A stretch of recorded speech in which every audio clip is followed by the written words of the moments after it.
آج ہم بات کریں گے انمپلائمنٹ کے بارے میں کہ پاکستان میں اس کا ریٹ کیوں بڑھتا چلا جا رہا ہے، لیکن اس کے کازز اور اس کے ریزنز جاننے سے پہلے ہم یہ جانیں گے کہ انمپلائمنٹ ہے کیا. تو let's have a look at it.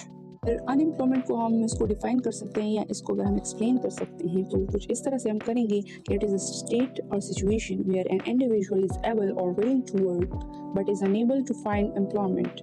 اگر ہم آبزرو کریں تو ڈگری ہولڈرز میں بھی انمپلائمنٹ کا ریٹ جو ہے وہ بڑھتا چلا جا رہا ہے. اکارڈنگ ٹو اے سروے 4,000 اور مور PhD scholars and about 24% graduates are unemployed.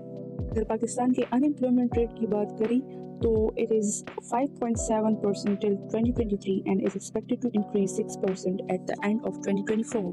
جی تو اس کی وجہ سے زیادہ تر جتنی بھی ایجوکیٹڈ سٹیزنس ہیں وہ موو کر رہے ہیں ٹو دا ادر کنٹریز. ٹھیک ہے، اور اگر ہم اس میں اگر سروس کی بات کریں تو according to a documentary about 7 lakh educated youngsters left Pakistan which is a report of 2022. سب سے پہلے ہم یہ دیکھیں گے کہ what are the very causes and what are the main reasons کہ جس کی وجہ سے انمپلائمنٹ جو ہے وہ کامن ہوتی جا رہی ہے، جس کا ریٹ بہت زیادہ بڑھ رہا ہے. جی تو سب سے بڑا رول پاکستان کے ایجوکیشن سسٹم کا ہے، کیونکہ ہمارے پڑھانے کا طریقہ اس قدر ڈپریسو ہے کہ ہر بچہ بس گریڈس کے لیے پڑھتا ہے، کیونکہ ان کو آئیڈیا ہے کہ اس سسٹم میں گریڈس جو ہیں وہ میٹر کرتے ہیں نہ کہ کریٹیوٹی اور کنسپٹ. اور اس کے ساتھ ساتھ ہمارے ہاں آج بھی وہی باتیں پڑھائی جا رہی ہے جو پہلی پڑھائی جا رہی تھی، جبکہ آئنسٹائن کا ایک کمال جملہ ہے the answers are changing.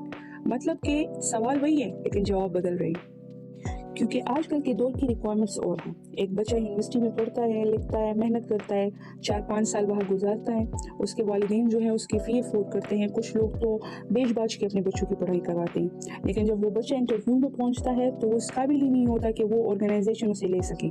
اس کے اندر جو ہے کانفیڈنس کی کمی ہوتی ہے، اس کے اندر وہ آرگنائزیشن لیول کی جو سکلز آتی ہیں وہ ہوتی ہی نہیں ہے. ٹھیک ہے، تو وہ کیوں نہیں ہوتی؟ کیونکہ ہمارا جو ایجوکیشن سسٹم ہے وہ ٹھیک نہیں ہے. جی تو let's move toward second reason جو کہ ہے اوور پاپولیشن، یعنی پاکستان کی آبادی جو ہے وہ دن بدن بڑھتی جا رہی ہے، جس کی وجہ سے ہمارے جتنے بھی بیسک ریسورسز ہیں، ہمارے بیسک جو نیڈس ہیں وہ کم پڑ رہے ہیں. ایک سروے کے مطابق پاکستان کی آبادی 2030 میں آلموسٹ 27 کروڑ تک پہنچ جائے گی، جس کی وجہ سے جو ہے ہمارے بیسک نیڈس وہ افیکٹ ہو رہے ہیں. And unemployment is one of them, کیونکہ ہمارا مائنڈ سیٹ اور ہمارے فیملی پلاننگ جو کنسیپٹ ہے وہ آلموسٹ زیرو ہے، جس کی وجہ سے ہم بہت زیادہ افیکٹ ہو رہے ہیں. اس کے بعد اگر ایک اور ریزن کی ہم بات کریں تو وہ ہے اکنامک اسٹیٹ آف پاکستان، یعنی پاکستان کا اکنامک اسٹیٹ جو ہے وہ بھی انمپلائمنٹ میں بہت اہم رول پلے کر رہا ہے، کیونکہ دنیا میں ڈالر کا ریٹ جو ہے وہ آج کل بڑھ رہا ہے. کتنے ٹیکسٹائل، کتنے ادارے، کتنے فارماسیوٹیکل کمپنیز اس وقت لاسز میں ہیں، اور وہ سب بند پڑی ہے because of import and export. تو اس کا جو سب سے مین امپورٹنٹ رسپانسبل ہے وہ ہے پاکستان کا اکنامک سسٹم. اچھا جی، تھرڈ جو موسٹ امپورٹنٹ ریزن ہے وہ ہے الٹریسی، یعنی جیسے کہ میں نے پہلے مینشن کیا کہ زیادہ آبادی کی وجہ سے اور پاپولیشن کی وجہ سے جو بچے پڑھ نہیں پاتے، یعنی وہ فائنینشلی بھی اسٹیبل نہیں ہوتے، جس کی وجہ سے ان بچوں کو جو ہے پیسہ کمانے پر لگا دیا جاتا ہے کہ تم ریڑھی چلاؤ یا روڈ پر بھیک مانگو. یعنی ہم یہ کہہ سکتے ہیں کہ جہالت کی وجہ سے بھی ہمارے ملک میں جو ہے انمپلائمنٹ کا ریٹ وہ بڑھتا چلا جا رہا ہے. لاسٹ جو ہمارا ریزن ہے وہ ہے energy crisis. Last but not least, دیکھا جائے تو پاکستان میں پچھلے کئی سالوں سے جو ہے الیکٹریسٹی لوڈ شیڈنگ چل رہی ہے، جس کی وجہ سے بہت سی کمپنیز، بہت سے ادارے جو ہیں وہ الیکٹریسٹی کے جو بلز ہیں وہ افورڈ نہیں کر پا رہے.